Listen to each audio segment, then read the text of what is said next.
Okay. Yes, so hello everyone. My name is Zoe Beurs. I'm a second-year PhD student at MIT. I'm being co-advised at MIT by Professor Julian DeWitt and Professor Andrew Vanderberg. The work I'll be talking about today is mainly with Andrew. I'll be talking about using machine learning methods as well as linear regression methods to model stellar activity in radial velocity searches, both for solar observations and for extrasolar stars. So I know we've been talking a lot about CCFs or average line spectra, but I just want to remind everyone one more time that in the RV method, planets introduce these kinds of translational shifts to your average line spectra, where as it's moving away from us, it'll be moving towards the red, or if it's moving towards you, it's moving towards the blue. And we can measure these average lines profiles by calculating a cross-correlation function, where we're just cross-correlating the spectrum with a set of delta functions at the locations of the spectral lines. And when we use high-precision spectrographs, like the ones that we've been discussing the past few days, we can use this to infer details of the planet's mass and orbit. On the other hand, stellar activity, such as spots or also granulation and other things, will cause shape changes in the average line spectrum or in the CCF. So this is a very dramatic artist's conception, but you can see like as the spot is rotating in, it's causing like a deformation in the shape of the CCF, which can make it really difficult to determine where the center is, and thus determining whether there might be some kind of translational shift or not. And so in this way, these shape changes can both mimic or completely obscure the kind of translational shifts that we look for when we're looking for planets. So what we're trying to do is kind of use this difference to train machine learning models. So when we are training our machine learning models, like neural networks, we feed it a form of these CCFs. So here we have a set of CCFs as well as SDO images of the sun, where you can see like all the way on the left, there's like a spot on the SDO image, and then there's a corresponding CCF from the HARPS North Solar Telescope, as well as some kind of quiet reference observation and the corresponding CCF. And if you subtract this quiet reference CCF from the one of interest, you get some kind of residual CCF. And I will note that you don't necessarily need a quiet observation to do this. You can also just take like the median CCF across your data set, for example. But generally, you'll kind of see these like shapes peeking out, where here it's color-coded based on the stellar activity signal. And so we give it just this like residual CCF into the neural network. And in this case, we are looking at 600 days of observations of solar observations from the HARPS North Telescope, and then training a neural network on those. And we're not giving it any kind of timing information. So when we did this, and recently published a paper last year on this, we were able to successfully reduce the RV scatter by about 40% using neural networks. We did 3 different kinds of neural networks, and that's mainly because often you want kind of the complexity of your data to match the complexity of your model. And that's something that you often kind of figure out by just trying a bunch of different model complexities. And so what you can see on the kind of animated GIF, whatever you want to call it, we already went over this earlier, but you can see that the kind of what the neural network sees. So that's like your residual line spectrum or your residual CCF, and then it predicts like what the corresponding stellar activity contribution should be. So a question that you might have is this kind of reduction in RV jitter really because you are removing stellar activity, or could you maybe be modeling something else in the data? So we can look at the same results in Fourier space or in frequency space. On the top panel, you have your radial velocities without any kind of stellar activity correction. You have like clear peaks at the rotation period, half the rotation period, also signals corresponding to the long-term magnetic cycle and aliases. And in the bottom panel, you have after you apply the activity correction. And so you can kind of see that either the peaks completely disappear or nearly completely disappear. So this kind of informs us that likely we are actually able to model stellar activity by looking at the shape changes in the CCFs. Okay, so that's great that we were able to do this for solar radial velocities. But what we're really interested in is being able to do it for extrasolar stars. So we learned from these solar results that we can look at changes in CCFs to help us model stellar activity. And now we're kind of thinking about like how can we actually modify our methods to work for extrasolar stars. So There's two kind of big challenges with doing this. And one of them is that we have significantly less observations usually. So in this case of our 2022 study, we're using about 600 days of observations from the HARP solar data set. But usually when you're looking at RV data sets, you have something in the 10s, 20, 30, maybe 80 in some cases RVs. So using deep learning methods is really not necessarily feasible, at least not right now. And the second challenge is also that we lack a firm ground truth. In the case of solar observations, we can just remove the stellar or the planet contributions of all the known planets in the solar system. But in the case of extrasolar planets, there may be small planetary signals remaining that we just weren't able to see because maybe they were obscured by stellar activity, for example. So to do this, to address these kind of two main challenges, we were thinking of a different way of approaching this and kind of a simpler way of approaching this. So we kind of made two modifications to our method. First, we greatly simplified the machine learning model. Instead of using complex and flexible models like neural networks, what we're using instead is a linear regression approach with also a simplified input representation. So rather than feeding it the entire CCF, we're sampling at 5 to 10 locations across the CCF. And I can talk more about that specifically if people are interested. But this way we don't have way more free parameters than the number of observations.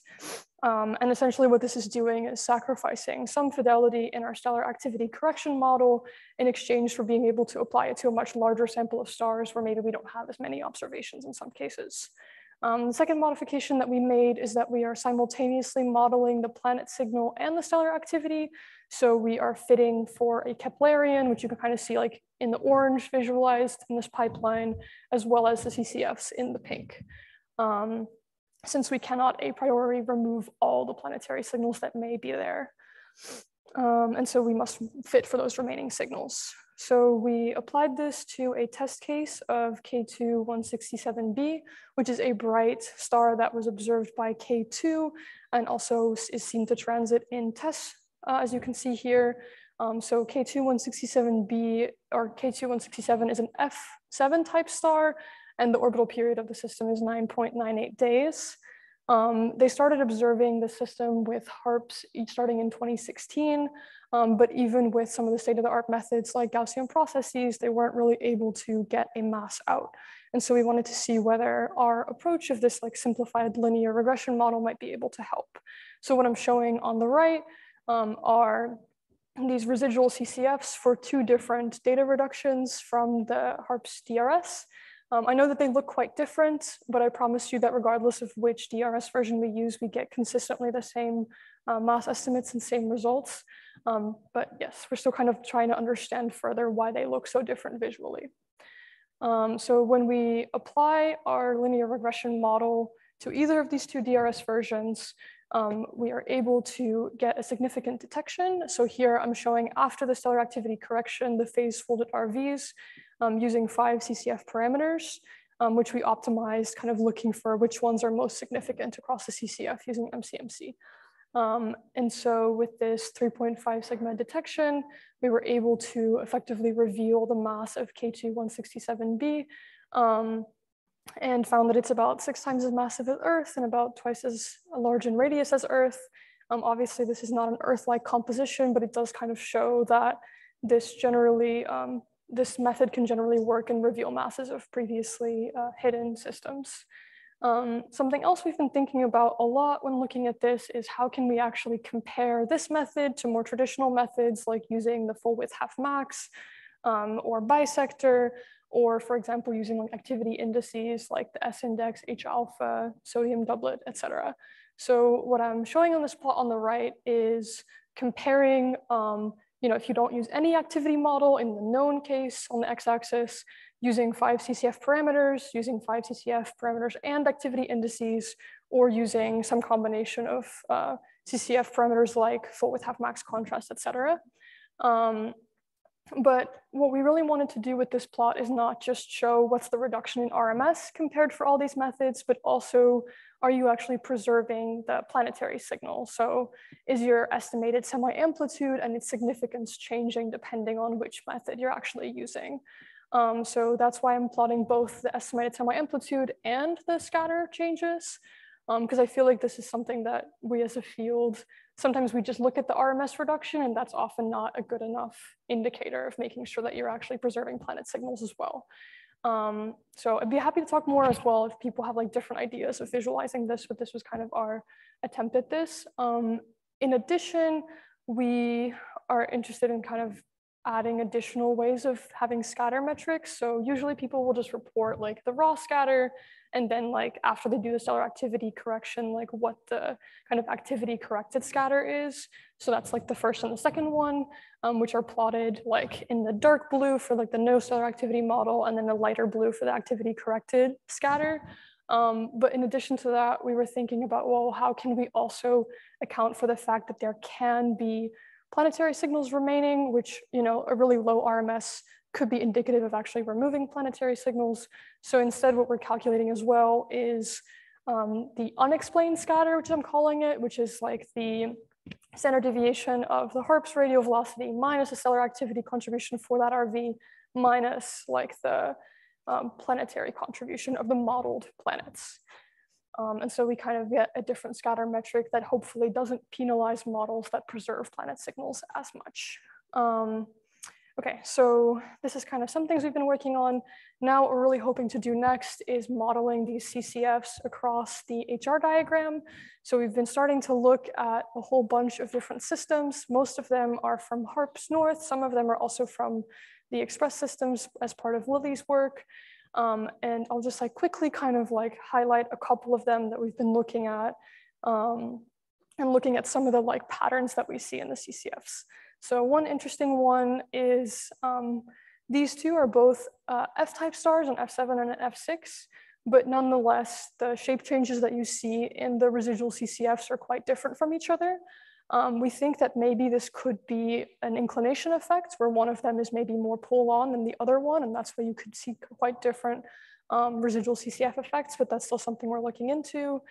Here's another example of two G-type stars, which also have pretty distinct patterns in these residual CCFs. And then I'll finish with a K4, active K4 dwarf, as well as a mid-M dwarf.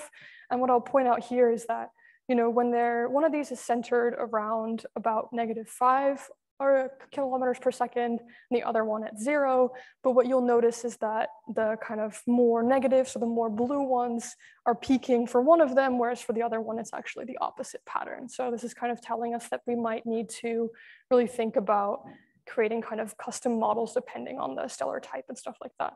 But I'll leave my main takeaways up on the screen, and I'm happy to take any questions.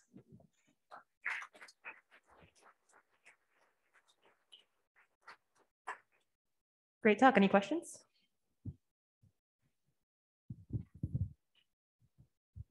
Thanks a lot, Zoe. Just two quick questions. First, when you compare for the other stars, the CCF, is your average CCF always like the one you estimate being at the lowest activity level, or is it the average of all of them? It's the median of all of them, yes. Okay, so perhaps this could influence somehow the shape depending on if you have more observation high and low activity and you take the median or whatever. And then, so when you do your simple neural network, I suppose you are able to do back propagation to see basically which feature in your CCF or you sample the points really like have a lot of effect in your models. And what you take some points in the continuum. For me, there shouldn't be any information there. But what is your conclusion on that? Yeah, so generally we found that mainly like, let me see if I can pull this up. So mainly we found that we did like an analysis where we try to include as many of the CCF points as possible and then run like a MCMC on it and see like which one of them seems significant if you look at like the error bars of them. And generally we found that the ones that are kind of, I don't know if I have a cursor, but like, for example, for K2-167, it's like the ones that are kind of on the limb on the right-hand side, so not in the continuum section, are the most significant. Yeah, but that might be different for different stars. Yeah.